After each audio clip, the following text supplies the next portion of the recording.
નમસ્કાર ખેડૂત મિત્રો, ખેતી અને ખેડૂત યુટ્યુબ ચેનલમાં તમામ દર્શક મિત્રોનું સ્વાગત કરું છું. હું છું રોજાસરા જયેશ. તો મિત્રો, આજે આપણે વાત કરવાના છીએ કે જે આપણે ચણાનો પાક હોય છે, ચણાનું જે પાછેતરું વાવેતર કર્યું હોય છે, કે ચણા 30-35 દિવસના થાય એટલે કયું ખાતર આપવું, એ ખાતરનો શું ભાવ છે અને એ ખાતરમાં કયા કયા પોષક તત્વો આવશે, તો તેની તમામ માહિતી આપીશ. અને જે ખાતર છે એ આપણે ચણામાં કેવી રીતે આપવું. જો મિત્રો, આપણે ચણા 35-40 દિવસના થઈ ગયા હોય અને આપણે પિયત આપણે કોરવણ ને બીજવણ હટ આપી દીધું હોય, પછી ચણામાં આપણે ત્રીજું પાણા કે બીજું પાણ પાતા હોય અને ચણા વધી ગયા હોય, તો ખાતર કેવી રીતે આપવું અને ખાતર ન નખાણું હોય તો ક્યારે શું કરવું, તો તેની તમામ માહિતી આપીશ. વિડીયોમાં બન્યા રહી ગયો. તો મિત્રો, મારી ચેનલમાં નવા હોય તો ચેનલને સબસ્ક્રાઈબ કરજો, વિડીયોને લાઇક આપી શેર કરજો અને બધા ખેડૂત મિત્રોને શેર કરવાનું ના ભૂલતા, કારણ કે આ જો એક માહિતી આપું છું મિત્રો ખાતર વિશે, તો બધા ખેડૂતોને ખ્યાલ આવે. અને કમેન્ટમાં આપનો અભિપ્રાય આપજો. તો ચાલો મિત્રો, આપણે વાત કરવી કે હું પહેલાં ચણાનો પાક તમને બતાવી દઉં કે આપણે આ ચણા છે અત્યારે લગભગ 45-50 દિવસના થઈ ગયા છે અને ફાલ પણ આવી ગયો છે. અને મિત્રો, આ ચણામાં આપણે એક વખત ફૂગનાશકનો છંટકાવ કરેલો છે. હજી કોઈ આમાં ઈયળની દવા નથી નાખેલી કે ઈયળ નથી એવી આવી. એક વખત ખાલી ફૂગનાશકનો છંટકાવ કરેલો છે અને આ ચણા તમે જોઈ શકો છો.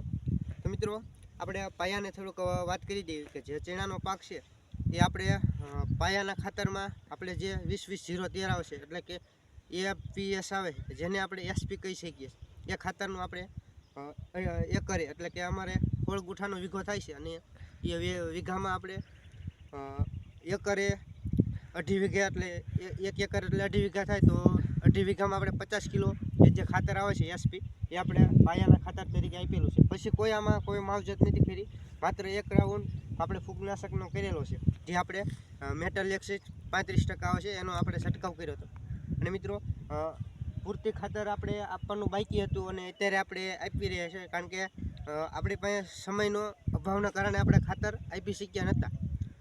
જે આપણે બીજું પિયત આપ્યું એ આપણે પહેલું પિયત આપ્યા પછી બીજું થોડુંક લેટ આપ્યું હતું અને ચણાનો વિકાસ ગ્રોથ જલ્દી થઈ ગયો છે, એટલે ખાતર નથી નખાણું. પણ હજી અમે ખાતર આપવાનું છે, કેમ કે આ ચણા પાછેતરા છે અને ખાતર મારે 45-50 દિવસના ચણા થવા આવ્યા છે ને અત્યારે હું નાખું છું. પણ તમે પણ આવી ભૂલ ન કરતા, કારણ કે તમે જો આવી ભૂલ કરશો ને મિત્રો, તો ખાતર નાખતા નહીં ફાવે અને ચણાનો છોડવા દાઝવાની પ્રોબ્લેમ રહેશે.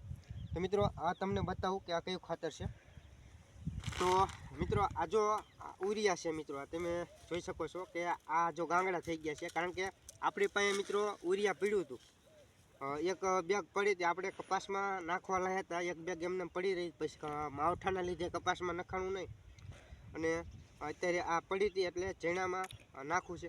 જો મિત્રો, એક વાત કહી દઉં કે આપણે કોઈ પણ કઠોળ પાક હોય એમાં નાઇટ્રોજનની જરૂર નથી પડતી, કારણ કે એના જે મૂળ છે, તંતુ મૂળ આવે, એમાં એ મૂળની અંદર ઝીણી ઝીણી ગેઠું થતી હોય છે, નાની એ ગેઠું દ્વારા જે છોડ છે એ નાઇટ્રોજન આપમેળે સૂર્યપ્રકાશ દ્વારા લેતા હોય છે. તો મિત્રો, આ જે ઉરિયા પડ્યું હતું એટલે હું ઉરિયા નાખું છું, પણ તમારે કોઈને ઉરિયા વાપરવાની ભલામણ નથી, કેમ કે કઠોળના પાકમાં ઉરિયા ન જોઈએ, પણ થોડુંક આપણે નાખ્યું છે. હવે મિત્રો, મેન વાત કરવી કે જે આ ખાતર છે મિત્રો, આપણે ગયા વર્ષે પણ લાવ્યા હતા અને આ વર્ષે ગયા વર્ષે આપણે એગ્રીસેલનું મહાલાભ હતું, એ જે આપણે વોટર સોલ્યુબલ હતું, એટલે કે પિયત ભેગું આપણે જે રીતે બાસલીના પાણીમાં પાતા હોય એ રીતે આપણે મૂક્યું હતું. પણ મિત્રો, આ છે અત્યારે દાણાદાર, જે એક ડાળે સલ્ફર ટાઈપ ખાતર આવે છે એવું છે. અને આ જે ખાતર છે આપણે આ એગ્રીસેલનું જ છે, મહાસલ્ફેટ ખાતરનું નામ છે મિત્રો. અને આમાં હવે મિત્રો, આ જે ખાતર છે એને આપણે વાત કરી કે કયા કયા ખાતર ભેળવી છે. તો મિત્રો, અત્યારે હું જે ચણાનો પાક છે એમાં 3 ખાતર ઉમેરી અને નાખું છું. એક તો આ ઉરિયા છે, પછી મહાસલ્ફેટ છે એગ્રીસેલનું, અને આ ઝીંક સલ્ફેટ છે, જે આપણે ઝીંક પ્લસ ઓમકારવાળાનું છે એ પણ છે. તો પહેલાં આની જે ઉરિયા તો તમને ખબર જ હોય કે આમાં 46% નાઇટ્રોજન આવતું હોય છે. તો મિત્રો, આની થોડીક વાત કરી તો તમે જુઓ કે આમાં કયા કયા કન્ટેન્ટ તત્વો આવે છે, તો તેની વાત કરી દો. તો મિત્રો અહીંયા આ જે પોટેશિયમ છે, કેલ્શિયમ છે, મેગ્નેશિયમ છે, સલ્ફર છે, બોરોન છે અને ઝીંક પણ આમાં આવી જતું હોય છે. તો 1 2 3 4 5 અને 6 તત્વો આવ્યા છે.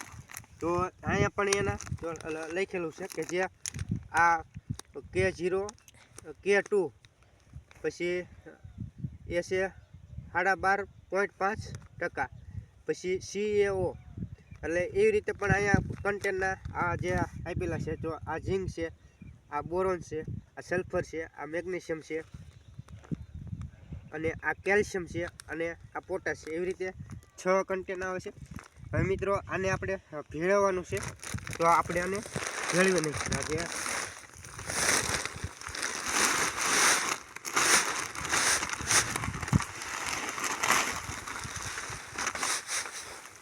જે આપણે નીચે ઉરિયા નાખ્યું હતું અને ઉપર આ જે એગ્રીસેલનું મહાસલ્ફેટ છે એ આપણે નાખ્યું છે. તો આ 25 કિલોની બેગ આવે છે અને મિત્રો આ એક બેગ આપણે 5 વીઘામાં નાખવાની એની ભલામણ છે. એ 2.5 વીઘામાં નહીં પણ 5 વીઘામાં ભલામણ છે. તો મિત્રો આની કિંમતની વાત કરી દઈએ તો અહીંયા 2000 MRP મારી છે. પણ આપણી પાસે જે તે એગ્રોમાં આપણે લાવ્યા છીએ એ આપણી પાસે 1400 રૂપિયામાં આપણે આ બેગ આવી છે. એટલે કે એક બેગ છે 25 કિલોના આપણે 1400 રૂપિયા ચૂકવેલા છે. અને અહીંયાનો કસ્ટમર નંબર પણ છે, એમાં તમે ફોન કરી અને માહિતી પણ લઈ શકો છો. તો આવી રીતે બેગ આવે છે. તો આ 5-6 કન્ટેનવાળું આપણે મહાસલ્ફેટ છે એ આપણે નાખી દીધું છે.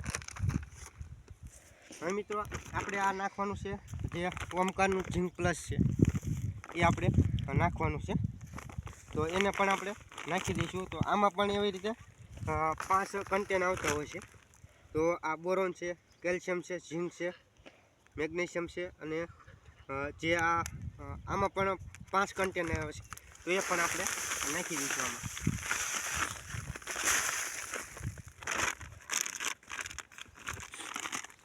ને મિત્રો આની કિંમત છે 5 કિલોના 350 રૂપિયા. જે આ ચણાના પાકમાં ઝીંક ખૂબ ઉપયોગી છે અને બધા ઘણા ખેડૂત મિત્રો પણ વાપરતા હોય છે.